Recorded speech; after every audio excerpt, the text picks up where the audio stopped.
हाँ, तो इस पाठ में जो हम देख रहे हैं इसका रिवीजन करना है हमें। और तो इसमें हमने कहा कौन कौन से ऐसे प्रश्न हैं जो परीक्षाओं के लिए उपयोगी होते हैं। तो जैसे इसमें दिया है कि एक स्थान पर एक ही प्रकार के बड़ी मात्रा में उगाए गए पौधों को क्या कहते हैं। तो इसमें है एक ही स्थान पर, ठीक है ना, एक ही स्थान पर बड़ी मात्रा में उगाए गए पौधे फसल कहलाते हैं। इसको समझ में आ गया, फसल कहते हैं, फसल आपने बताया। अब दूसरा क्वेश्चन है इसी प्रकार से कि फसल उगाने से पहले प्रथम चरण मिट्टी की तैयारी।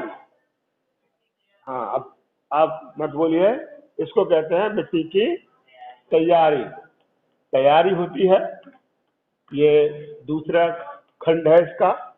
अगला खंड हम देखेंगे इसमें कौन सा है। तो अगले खंड में है कि क्षतिग्रस्त बीज जल की सतह पर तैरने लगेंगे। क्या आएगा? तैरने लगेंगे। हाँ, क्षतिग्रस्त बीज जो खराब हो जाते हैं, देखते हैं घुन हो जाता है, उनमें खराब हो जाते हैं या छेद हो जाते हैं, तो पानी में डालते हैं तो वो ऊपर उतराने लगते हैं, तैरने लगते हैं। अच्छा, नेक्स्ट है इसमें कि फसल उगाने के लिए पर्याप्त सूर्य का प्रकाश एवं मिट्टी में क्या है, मिट्टी में पोषक तत्व जल, ठीक है ना, आवश्यक है। यही भरा आपने। चलिए, अब इसका क्वेश्चन नंबर दूसरा देखिए। तो ये भरने के बाद हम कर सकते हैं क्वेश्चन नंबर दूसरा। ए और कॉलम बी इसमें दिया है, एक और दिया है नंबर 1 खरीफ की फसल। इसमें बताएंगे खरीफ की फसल है। हाँ, 1 मिनट खरीफ की फसल। और दूसरा है इसके नीचे रबी की फसल। ठीक, रबी की फसल है। और नंबर 3 रासायनिक उर्वरक है। ये सम्मत बोले रासायनिक उर्वरक और कार्बनिक खाद। मवेशियों का चारा है, इस पर लिखा हमने मवेशियों का चारा।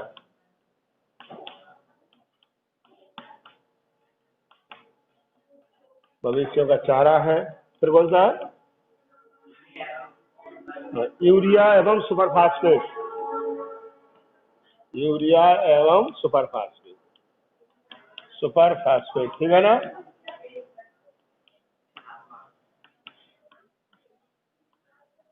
अपशिष्ट गोबर यहाँ लिखेंगे,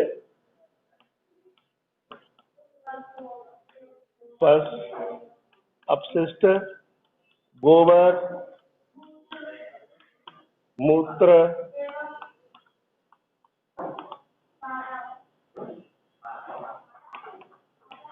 पादप, ठीक है, मूत्र एवं पादप अवशेष है। ठीक, ये अब इसमें हम देखते हैं। अगला है गेहूं चना मटर है। गेहूं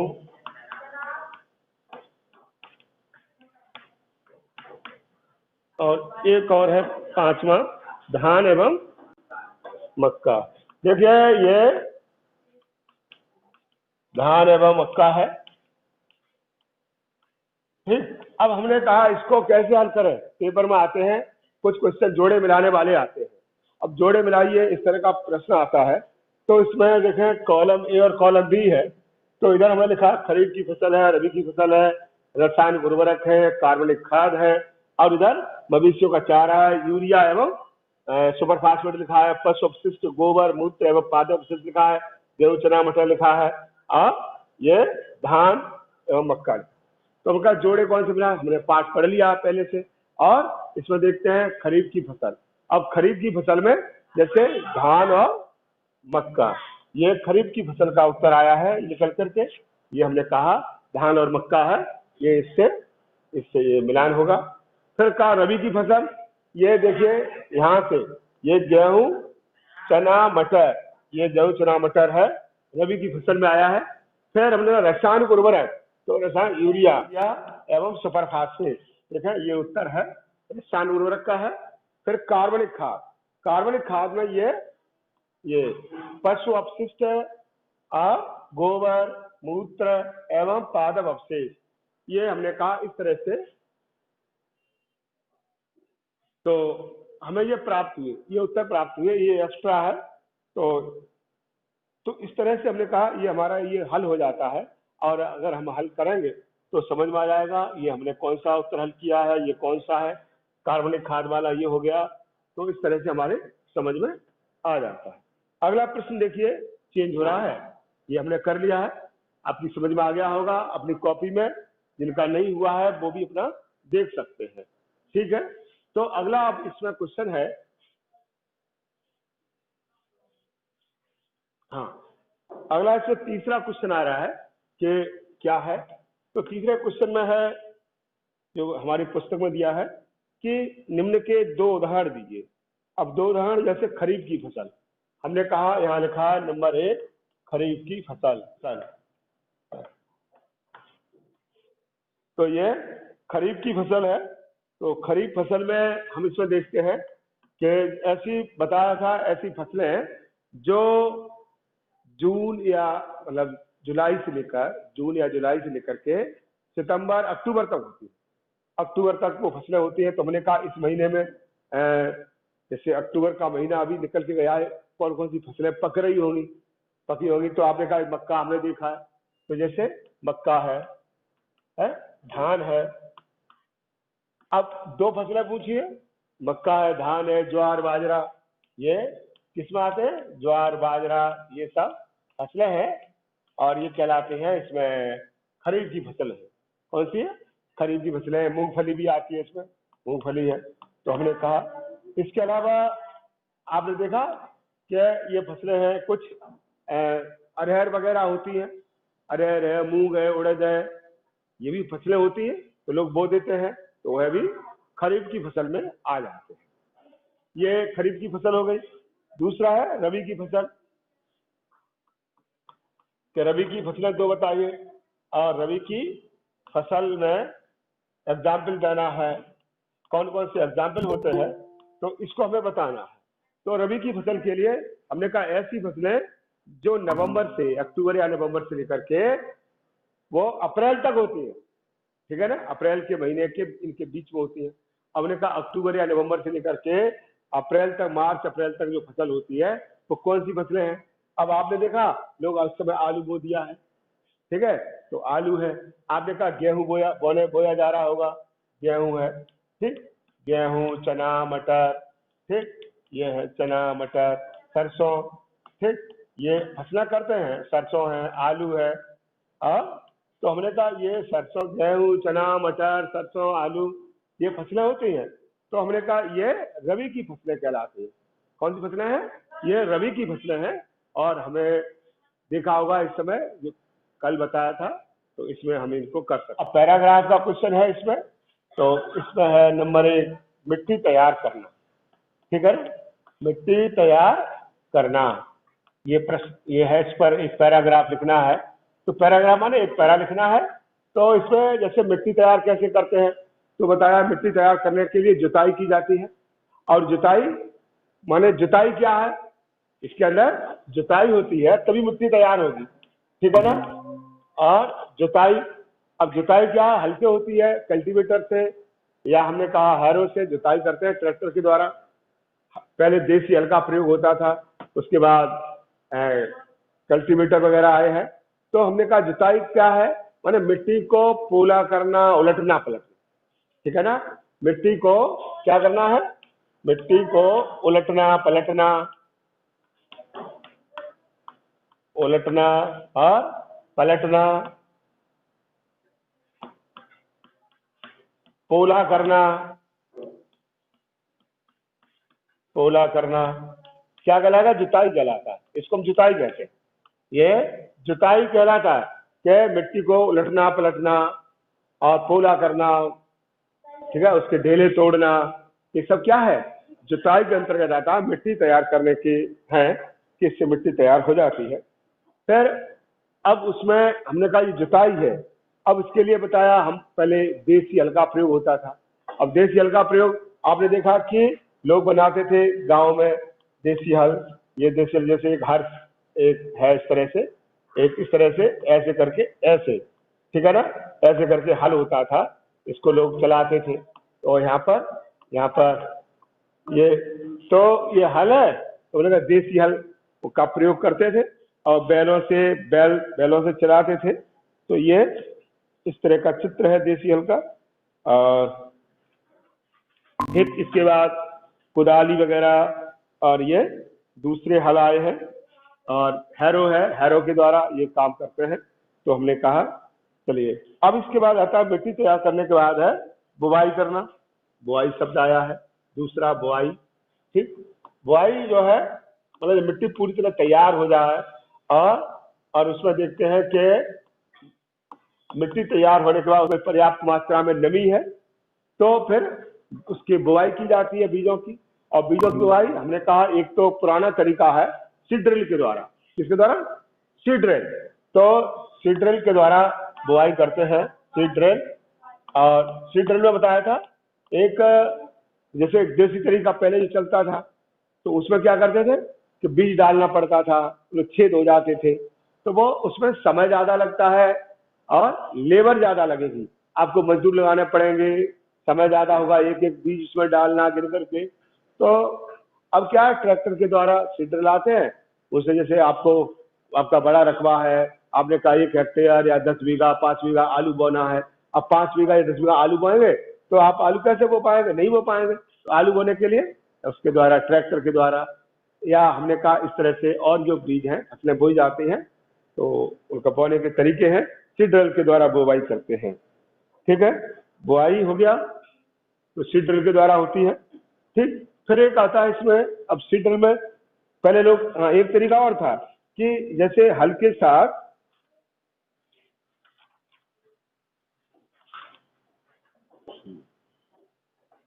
जैसे हल होता था, अभी जैसे मैंने हल का चित्र बनाया, तो जैसे हल का चित्र बनाया, ये मान लो हल है, ठीक है, ये हमने कहा हल है, और यहाँ पर ये ऐसे करके ये और ऐसे ऐसे करके, ठीक है ना, ये हल चलता था।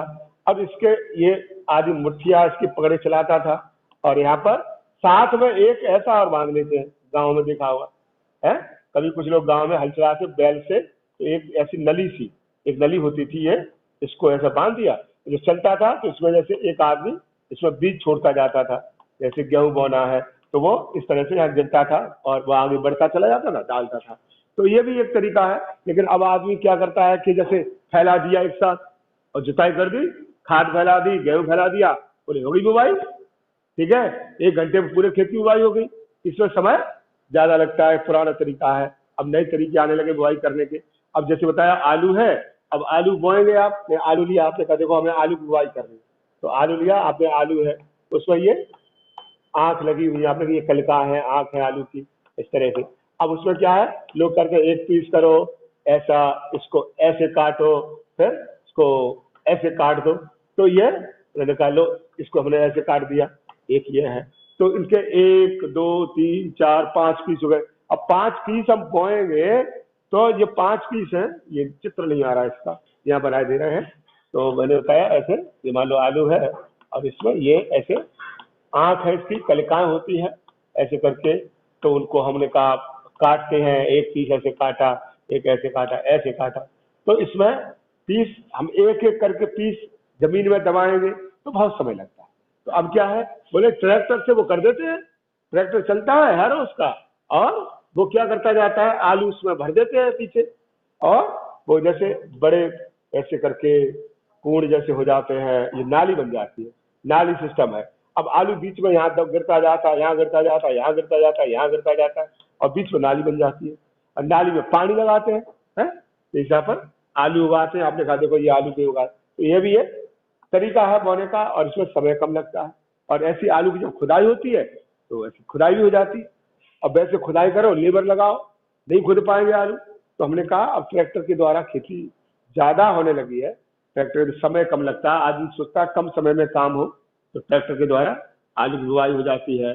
तो इन नालियों के ऊपर हमने आलू कर दिया, या साइड में कुछ कहते हैं वो उसमें वो डाल दो, या मूली डाल दो, मूली के बीज डाल दो, वो भी हो जाते हैं, मूली हो जाती है, साइड में दूसरी खेती हो जाती है। तो ऐसे आलू की खेती हो जाती है। तो हमने कहा आलू बोने के लिए का उपयोग करते हैं। छोटे छोटे आलू ज्यादा अच्छे रहते हैं कि जिससे कि वो अधिक बड़े आलू होंगे तो ठीक नहीं होगा, जितना छोटा आलू होगा वो सब उगाते हैं। ऐसे हम देखा इधर जो आगरा है, हाथरस से आलू की जो बेल्ट बोली जाती है सादाबाद साइड में, वहाँ ट्रैक्टर से ही आलू बोया जाता है। वहाँ कोई आदमी जो नहीं कि जगह जगह अपने हाथ से करो, ऐसे नहीं होता। ठीक, तो बुआई करते हो। फिर आता है निराई। अब जो निराई करने का एक है, निराई किससे, तो लोग क्या पहले तो निराई खुरपी से करते थे। किससे करते थे? खुरपी से। और वो काय के लिए क्या निराई करते थे, जिससे उसमें खरपतवार, ठीक है ना, खरपतवार माने आपने फसल कोई बोई है और उसमें दूसरे पौधे उगाते हैं, अवांछनीय पौधे, और अवांछनीय पौधों को हटाने के लिए क्या अवांछनीय पौधे उगाते हैं। और वो अवांछनीय पौधे जो आपने बोया है, खाद लगाई है, तो वो अवांछनीय पौधे हैं। अब आपने गेहूं बोया था, गेहूं में बथुआ उगाया, बथुआ आया, अब आपने खाद लगाई गेहूं में, बथुआ को भी लग गई है। बथुआ मैंने उदाहरण दिया। और भी पौधे उगाते हैं, जंगली पालक है, प्याज है, जंगली प्याज बोला जाता है, प्याज ही कहते हैं, और बहुत से पौधे उगाते हैं। तो बताया कि इनको नष्ट करना जरूरी है, नहीं तो ये जो अब खाद लगाते हैं तो वो उसको वो उपयोग करते हैं गेहूं को, या हमारी जो फसल है उसमें खाद कम लगती है। तो उसके लिए हम निराई करते हैं, खुरपी से करते हैं, कुदाली से करते हैं, ठीक है ना, या फिर मशीनें भी आने लगी हैं निराई करने की, उनसे निराई करते हैं। तो इससे क्या होता है, खरपतवार हटा देते हैं। एक तो खरपतवार हट जाते हैं, निराई करने से क्या है, खरपतवार हट जाते हैं, नष्ट हो जाते हैं, दूब घास वगैरह आ जाती है उसको हटा देते हैं इसके द्वारा। और फिर एक बताया उस मिट्टी कैसी भुरभुरी हो जाती है, क्या है, उसमें हवा भर जाती है, मिट्टी भुरभुरी पोली हो जाती है, मिट्टी भुरभुरी होती है, भुरभुरी होना, भुरभुरी होती है, और उसमें हवा भर जाती है, हवा भरती है, और जिससे जड़ों को भी हवा मिलती रहती है, हवा भरती है। तो ये हमने कहा कि जड़ों को हवा मिल जाती है। तो ये निराई का एक तरीका। फिर हमने कहा इसमें आता है एक, निराई के बाद आता है थ्रेसिंग। क्या था? थ्रेसिंग कैसे करते हैं? तो थ्रेसिंग है, हमने कहा थ्रेसिंग। अब थ्रेसिंग के लिए तो एक तो आता है हार्वेस्टिंग, एक शब्द आता है हार्वेस्टिंग। हार्वेस्टिंग क्या है? जब फसल पक जाती है, जब फसल पूरी फसल एक साथ पक जाती है, जैसे गेहूं है, गेहूं पक गया एक साथ, तो कहते हैं गेहूं को काट लेते हैं। तो काटना गेहूं को हार्वेस्टिंग कहलाता है। क्या कहलाएगा? हार्वेस्टिंग। और हार्वेस्टिंग, अब गेहूं का ढेर लगा लिया खेत में, जगह जगह पर बंडल बना करके लगा लिए। अब बोले गेहूं का अब पूरे बंडल लाद लाद के घर पे लाओ, घर पे कहाँ जगह रखी है, ठीक है, तो खेत में ही वो ट्रैक्टर जाता है, और ट्रैक्टर में थ्रेसर के द्वारा, किसके द्वारा? थ्रेसर के द्वारा। हाँ, थ्रेसर के द्वारा क्या होता है, थ्रेसर द्वारा ये थ्रेसिंग होता है, और इसमें से गेहूं अलग होता है, भूसा अलग कर देते हैं। तो हमने कहा गेहूं भूसा अलग अलग हो जाता है, ठीक है, गेहूं भूसा अलग अलग हो जाता है, और ये काम कहलाता है थ्रेसिंग करना। क्या कहलाएगा? थ्रेसिंग करना। तो ये किसके द्वारा होता है? थ्रेसर के द्वारा। थ्रेसर देखा होगा, अभी ट्रैक्टर के पीछे लोग ट्रैक्टर लगा लेते हैं। पहले इंजन होता था, थ्रेसर होता था, समय ज्यादा लगता था, सारे खेतों का गेहूं इकट्ठा करो लाख उसका, और वो जहाँ थ्रेसर है वहां ले जाओ। अब क्या है, खेत में ही रखा रहना ना, ठीक है, और जब पक जाएगा, पक गया आपका गेहूं, आपने कहा थ्रेसर वाले से बात की, वो आ जाएगा कि दिन में रात में जो समय मिलेगा वो क्या करेगा, थ्रेसर की कटाई कर देगा। हाँ, तो हमने कहा थ्रेसर द्वारा कटाई होती है, ये इसको थ्रेसिंग कहते हैं। तो ये थ्रेसिंग है। तो ये हमने बता दिया आपको, थ्रेसिंग करना। ये गेहूं भूसा अलग अलग हो जाता है, अनाज अलग होता है। अब दिखाओ मक्का बाजरा, बाजरा हुआ, बाजरा की बालें अलग कर ली, और उसको थ्रेसर के द्वारा बाजरा अलग कर देते, भूसा अलग कर देते। अब जैसे उड़द वगैरह हुआ, तो भूसा अलग और उसका उड़द अलग हो गया। तो हमने कहा ये इस तरह से अलग हो जाता है, अनाज को अलग करते हैं, गेहूं है, जौ है, ठीक है, ये अलग हो जाते हैं। तो इसको थ्रेसिंग कहते हैं। क्या कहते हैं? थ्रेसिंग। अच्छा, अब इसके बाद आता है कि उर्वरक खाद से किस प्रकार भिन्न, प्रश्न आ गया।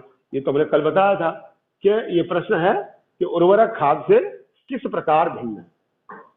तो अब उर्वरक और खाद में मतलब अंतर, ठीक है।